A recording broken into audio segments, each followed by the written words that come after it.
नमस्कार प्रिय साथियों, मैं आशीष पांडे आप सभी को सादर प्रणाम और नमस्कार। आज मैं आपसे एक अभीष्ट विषय पर चर्चा करने के लिए उपस्थित हुआ हूँ। भारत में एक कह सकते हैं कि एक आंदोलन, जैसे आपने नीट परीक्षा के संबंध में सुना कि एक उग्र आंदोलन हुआ जिससे देश में आप कह सकते हैं कि परिवर्तन दिखाई दिया। एक देश में चल रहा है रिजर्वेशन हटाओ आंदोलन।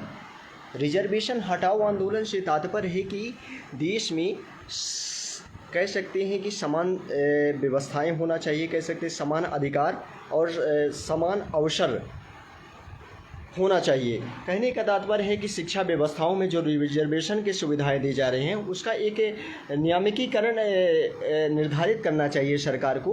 पहला नियामकीकरण निर्धारित करना चाहिए कि आप योग्यता के आधार पर किसी भी सरकारी नौकरी में पैमाना निर्धारित करें। दूसरा आर्थिक आधार पर।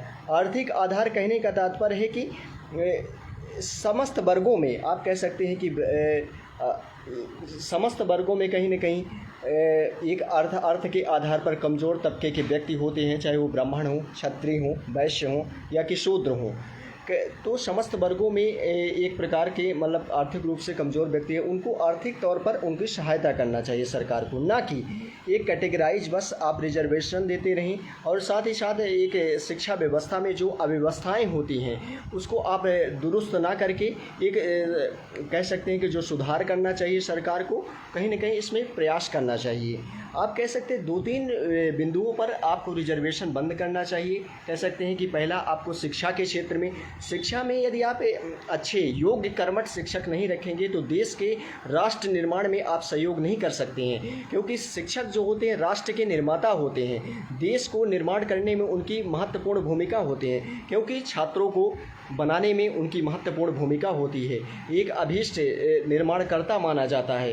कहते हैं कि सड़क और शिक्षक अपनी ही जगह पर स्थिर रहते हैं, लेकिन वो बनाने की क्षमता, आपको पहुंचाने की क्षमता अनंत ऊंचाइयों तक रखते हैं। तो उसी प्रकार से कह सकते हैं कि आप शिक्षा में आप उनकी योग्यता के आधार पर, उनकी आर्थिक स्थितियों के आधार पर उनको रिजर्वेशन देना चाहिए। इसमें सरकार को पहल करना, इसमें किसी विशेष वर्ग का कोई नुकसान नहीं है। कहने का तात्पर्य है कि यदि सरकार इन बिंदुओं पर काम करती, आप देख सकते हैं कि जिन क्षेत्रों में सरकार ने रिजर्वेशन नहीं दिया, आप कह सकते हैं साइंटिस्ट, इसरो में आप देखिए जो भी साइंटिस्ट हैं वो कितने तीव्रगामी तरीके से काम कर रहे हैं, देश को कितनी असीम ऊंचाइयों तक पहुंचाए हुए हैं। नासा के बाद नासा की जो स्पेस एजेंसी है और कह सकते हैं नाइचो, मोसाद जो हैं, ये जो कंपनियां हैं, मतलब आप कह सकते हैं कि चाइना हो गया और अमेरिका के बाद इसरो अपना देश के जो विश्वसनीय एक विश्व स्तर पर एक वैज्ञानिक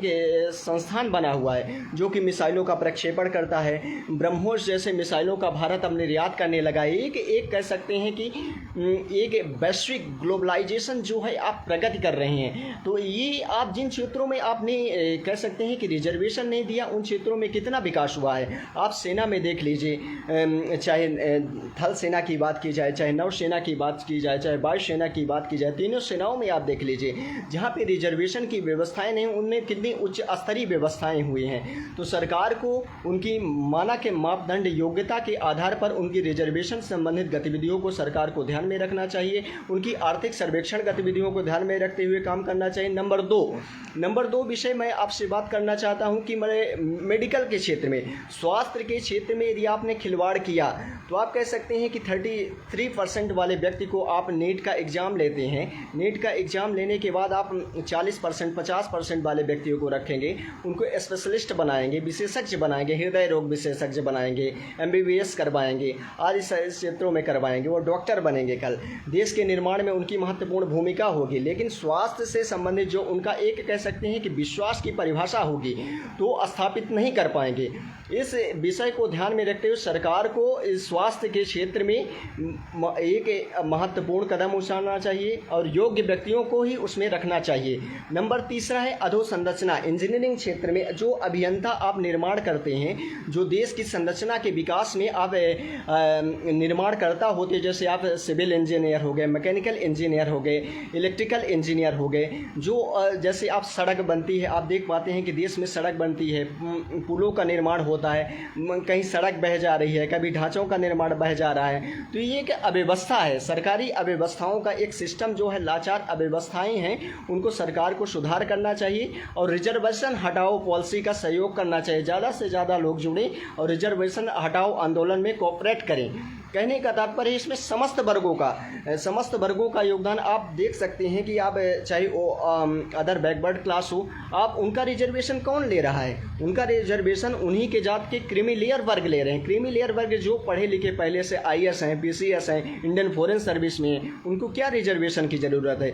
रिजर्वेशन को असल में जिनको ज़रूरत है उनको रिजर्वेशन नहीं मिल पा रहा है। निचले तबके के व्यक्तियों को रिजर्वेशन जो अर्श की गहराइयों पर मतलब फर्श पे बैठे हुए हैं, अर्श वाले व्यक्ति आप रिजर्वेशन का लाभ ले रहे हैं। तो ये कहीं ना कहीं सरकार की जो रणनीति है, क्रीमी लेयर वर्ग को हटाना चाहिए और उनका आर्थिक सर्वेक्षण करवाना चाहिए हर वर्ग में, चाहे सामान्य वर्ग का व्यक्ति हो, चाहे पिछड़ा वर्ग का व्यक्ति हो, चाहे शेड्यूल ट्राइब कास्ट हो, शेड्यूल कास्ट हो, मतलब अनुसूचित जाति का व्यक्ति होगा, अनुसूचित जनजाति का व्यक्ति हो।